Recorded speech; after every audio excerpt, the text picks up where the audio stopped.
Hello, everyone. So this is going to be kind of like a rambling video here because I've been sick for the last few days. I'm recovering from it, but I reached a point where I was working on some challenge locks that I have remaining that I couldn't get. Even the whip buy that I did on Paul Springett's T for Two, I was picking on that one again and still couldn't get it. And I haven't looked inside of it. I think a while back I looked at when I did the whip buy, I looked at the key bitting only and saw that's probably what's stopping me. But I didn't open up the lock. But I put Paul's challenge lock down and grabbed another one and picked on another challenge lock and couldn't get it open. And then I went to get on another stock lock that I couldn't get open. I went to pick on it and couldn't get it. I was reaching that wall, where you're like, man, I can open up all these other locks. Why can't I open up these? And you start doubting your abilities or whatever, especially if you've been ill or anything else, you start letting it get to you. And I was sitting there picking on a lock and thinking how much I disliked what I was doing, I was just like not getting anywhere on the challenge lock. And I said, you know what? The whole purpose of this is for fun. It's for have fun. Now, if you're going to have to learn something, you're going to have to go through some pain sometimes, I mean, so sometimes you have to put up with stuff in order to learn so that you don't have to put up with it again in the future. Improper gettings and stuff like that. Failure to use a shim. Once you start using a shim, most of the time it's going to save your butt so much that you won't have those. But you had to go through the pain of improper guttings. So, what I do in that case, I still like locks so much that if I get to the point where I can't pick locks, I have to do something else. I step away from even trying to mess with challenge locks anymore. It's like, hell with it. Either send them on or figure it out, or just walk away from it for a while. Don't spend your whole time frustrated. So one of the other things that I do is mess around with challenge locks, make challenge locks and stuff. And I've had this one sitting here, and I started messing with it, and I noticed that I have one spring that is bent. So one of the ways that you can straighten up a spring is you take and slide it up on your pick here to act like a little mandrel. You can press it and you'll find out where your error is. Let me see if I can get this guy to see it. We'll zoom in. I'm gonna have to look through the camera, so it's gonna sound weird, probably like close to the microphone. But what I do is I sit here and I compress it to find out where I have the problem with, and then I squeeze it and kind of like try to make it round. Not squeeze too hard. It's kind of like a shaping thing. But once you get it to where you don't want it too cockeyed, if you've got a spring it's not going to go flush in the chamber, and you're not going to have equal force, and you have a good tendency to jam it up. Springs are so cheap, most people toss them and get another one. But I don't like to give up on anything that could be used. Sometimes you need lesser tension. You want them to, when someone's picking a challenge lock, you want them to feel like the pin is not binding when it is, or that it's easy to overset. So you put a weak spring in there. As long as it's got enough force to engage the shear line, then it's going to offer a different pick resistance to you. And then if you alter that with double springs or a spring from, say, like a Bic lighter or a disposable lighter, those are usually tighter wound springs and they offer more force.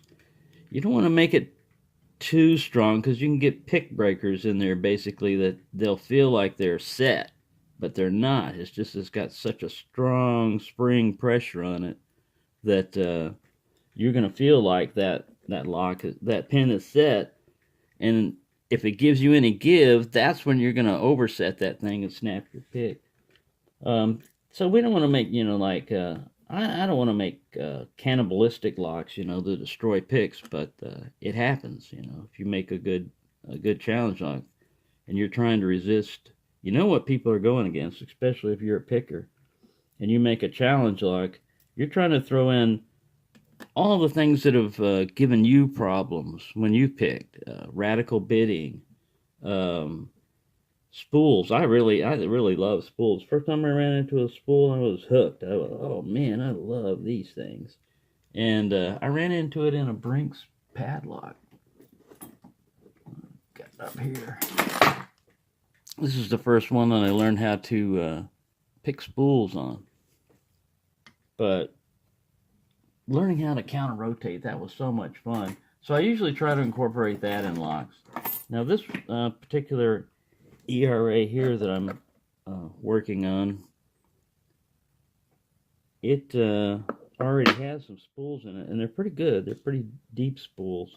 So I may leave one or two of those factory spools in that. Now all the key pins are standard, so any of them that are long enough to use some serrations or whatever, any of them can also use tapering, making them like Lockwood pins. And I'm missing a spring here. Well, I've got 5, but that one needs to be fixed. If you can make 6 pins in a lock, if the lock accepts it and the body accepts it, 6 pins are usually harder to pick. As far as bidding goes, I'm trying to find a key down here. Well, here's the key bidding that we've got with this lock. This one was not an easy one to pick because I've seen this one, something like this particular configuration used on a lot of locks, not just challenge locks, factory locks. And what's good about it is if you move this low set pin 1 over and have a high and a low, kind of like a Bill Bacardi bidding sets up. When you've got something going on like this, you've got this low pin, and then you've got to reach all the way up to get that high pin up there.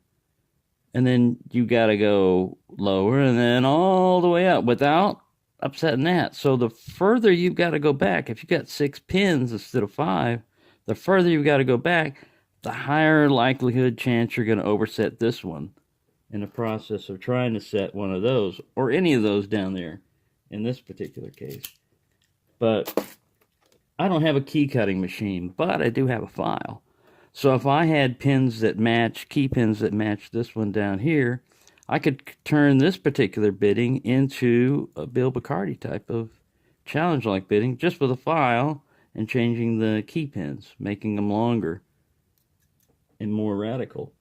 You gotta, test these things out when you do it. That's why making challenge locks takes so long sometimes, because you're trying to pull as many tricks as you can. As far as threading, I like to do that in not every chamber. I like to keep at least one of them standard, and the reason for that is threading even though you're adding more serrations, you're reducing the amount of engagement point on that particular cylinder. So you're basically giving it a greater chance to, if it wears down those threads, to get more sloppy in there. So by having one cylinder, at least one cylinder standard, you're keeping that one as tight as you can, basically. Countermilling is also good because it still does the same thing. It'll give you a hook, but you can get in a more exaggerated one. And you've also seen those cuts, those lateral cuts. What you're doing is you're giving your shear line, instead of just being right here, it could be down here. And so when you're picking a lock and you think, oh, I've got an open, no, you're just in that trap. You're just in that. And if it makes it, like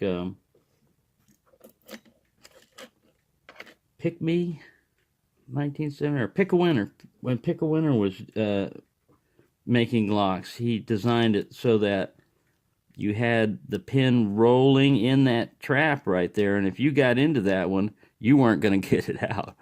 You weren't going to be able to pick your way out of that lock.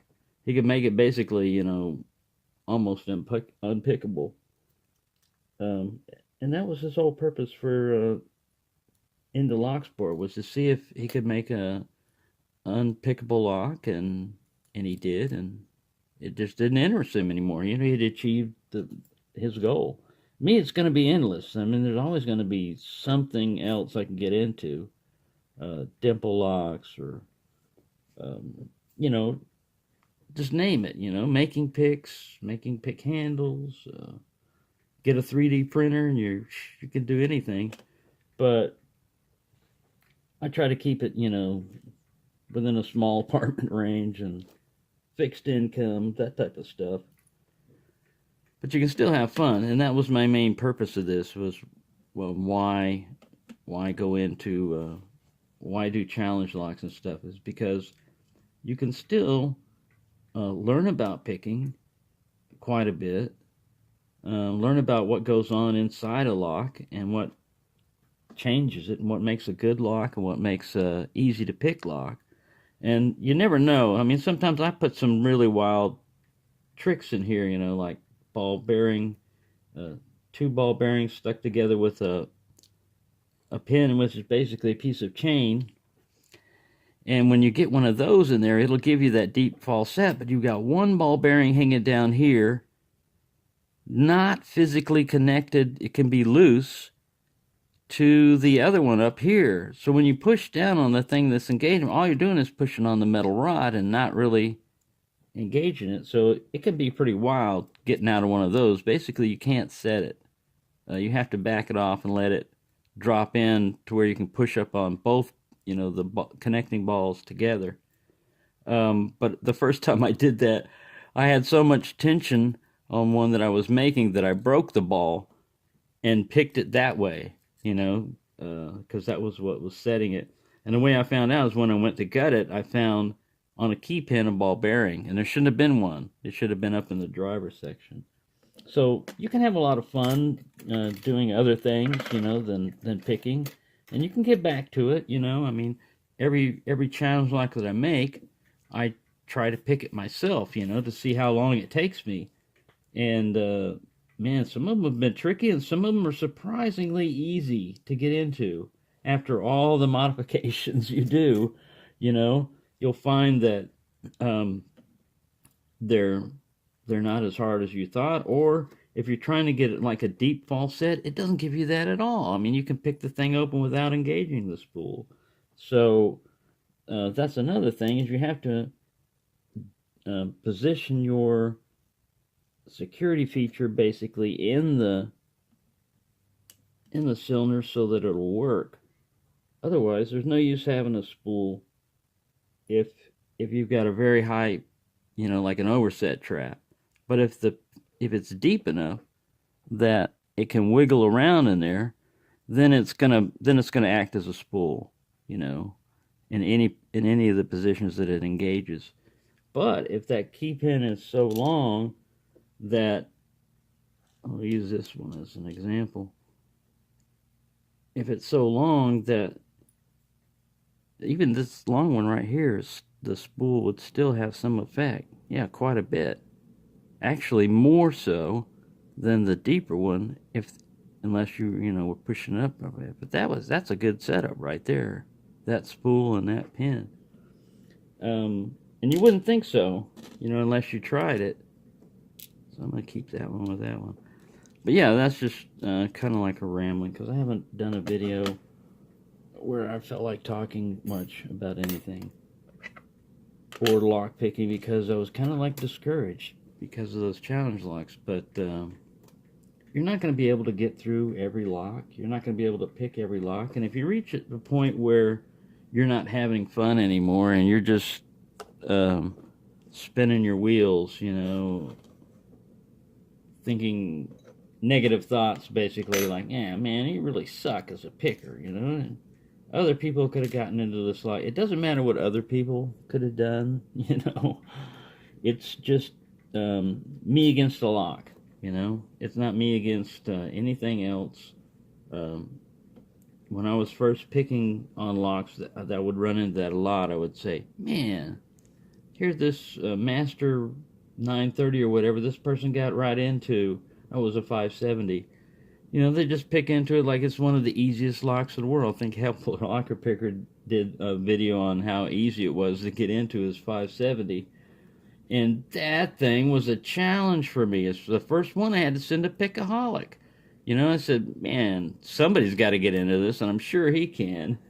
And he did. You know, he did a video. I said, oh, man, all I want to see is you pick this lock because I know you could do it, and I've tried and tried. Now I would have kept the lock and eventually picked it, but I've got another 570 since then, and the dead spool and the dead core was a learning curve for me. But that's just like a challenge lock. It doesn't have a spring connected to it to give you any. It gives me help feedback basically on picking spools. You know, you can just let your tension wrench up and it'll do it instead of like a dead core. You're going to have to manually counter rotate to overcome that spool. But anyway, it's just a little rambling about making challenge locks or doing things or running into the can't pick it wall. You know, I mean, basically when you realize you're not having fun consistently, you know, like it can be painful, you know, like, wow, that was a pain in the butt to get through that lock. But it was fun when it picked open, you know, you're like, you know, it was a challenge, but I got it, you know, I got it in the end. So I had to go through a little bit of pain, but I got there, you know. So that's what I'm trying to do on building challenge locks, is to give them fun, feedback, a lot of feedback. That's what the serrations are for, spools, T-pins, and also challenge. You know, the whole purpose of it is it's not going to be a standard, you know, kick cylinder that you can just breeze through, or quick set, you know, bam, and you're in, if you did it right. And so that's why I don't make it quite as many. I'm at like 22, because it takes a while. And each one that I do, I try my best, and I'm learning from mistakes. Like I used to thread the Bible a lot in mine because it was easy to tap through there, and then it already gave you threads. You know, you could adjust the tension on that thing perfectly too with the threads. You know, you could back it up or tighten it up to make the spring tighter. You had basically variable spring pressure for each cylinder. The disadvantage was because of the cheap threads and taps that I was using, tap set, it was slightly over round compared to the Chinese set screw that I was using, and they would be loose. I'd have to use Loctite to keep them in there. So once it was set, it was set. You know, you couldn't really like gut from the top without changing the lock, you know, changing the feel of the challenge lock. So I stopped doing that. But you can still countermill on, like, usually chamber 1. You can usually get it in there where you can get some type of countermilling. And if the plug has the key change feature down here, you can tap through that, which won't change anything, and only get the surface, only get where the threads would engage, you know, on the spool, and leave the rest of the cylinder bare because of the springs. Like I said, the springs will get caught up in the threads and bind up the lock. I mean, basically, it'll make that cylinder ineffective. You know, like it has no spring, a dead cylinder, and either you don't have to pick it, or it's easy to pick, you know, I mean, either way. But it basically knocks out that cylinder as far as like picking. So I stopped doing that, even though that's a good idea. I like the threading in the Bible too, because you got not just here, but up there as your shear line also. So you want to make use of that if you can. Anyway, sorry this went so long, but like I said, I haven't been able to watch or comment on as many videos just because I've been I'm not super ill, but I haven't been feeling good. I mean, when you can't breathe and you don't get to sleep and congested and coughing, and everybody knows how that goes. Everybody's been sick before. So there you go. Sorry this wasn't, real informative. I tried to make it as informative as I could, but on this particular pen, I still have to mess with it because it's still out of round and not proper, or cut it in half and use it in some other experiment. So there you go. Sorry to ramble on. He wasn't even aiming at the pen I was talking about. It's Spring. We called him a pen. Oh well, you get the idea.